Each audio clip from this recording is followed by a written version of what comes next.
Hardly, സ്കാഴ്സ്ലി, barley. അഡ്വേർബുകളായ ഇവ മൂന്നിനും ഒരേ മീനിങ്ങുമാണ്, സ്വാഭാവികമായും ഒരേ ഗ്രാമർ റൂളുമാണ്. അപ്പോൾ ഇതിനൊരു സെറ്റായിട്ട് പഠിച്ചെടുക്കാം. എന്താണ് ഇവയുടെ അർത്ഥം? ഗൈസ്, ഈ പദങ്ങളുടെ ഒക്കെ അർത്ഥം ചെയ്തില്ല, പൂർത്തിയായില്ല എന്നൊക്കെയാണ്. ഇവരെ നെഗറ്റീവ് സെൻസിലാണ് ഉപയോഗിക്കുക. അപ്പോൾ ആദ്യം തന്നെ അത് മനസ്സിലാക്കുക, ഇവർ നെഗറ്റീവ് വേർഡ്സ് ആണ്. ഫോർ എക്സാമ്പിൾ, അവൻ വീട്ടിൽ നിന്ന് ഇറങ്ങിയില്ല, അതിനു മുൻപേ മഴ പെയ്തു. Hardly had she stepped out of her house when it rained. Hardly had she stepped out of her house when it rained. അപ്പോൾ ഹാർഡ്ലി, സ്കാഴ്സ്ലി, ബാരലി വന്നു കഴിഞ്ഞാൽ അതിന്റെ തൊട്ടടുത്ത് ഒരു വേർഡിന് മാത്രമേ സ്ഥാനമുള്ളൂ, അതാണ് hard.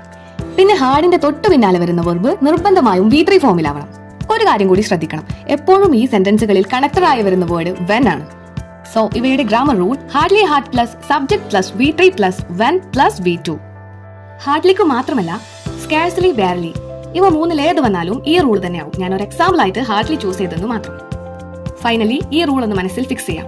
Hardly had plus subject ഏതാണോ ആ സബ്ജക്ട് പ്ലസ് തന്നിരിക്കുന്ന വെർബിന്റെ V3 പ്ലസ് കണക്റ്റഡ് ആയിട്ടുള്ള വേർഡ് വെൻ പ്ലസ് പിന്നെ തന്നിട്ടുള്ള വെർബിന്റെ സെക്കൻഡ് ഫോം.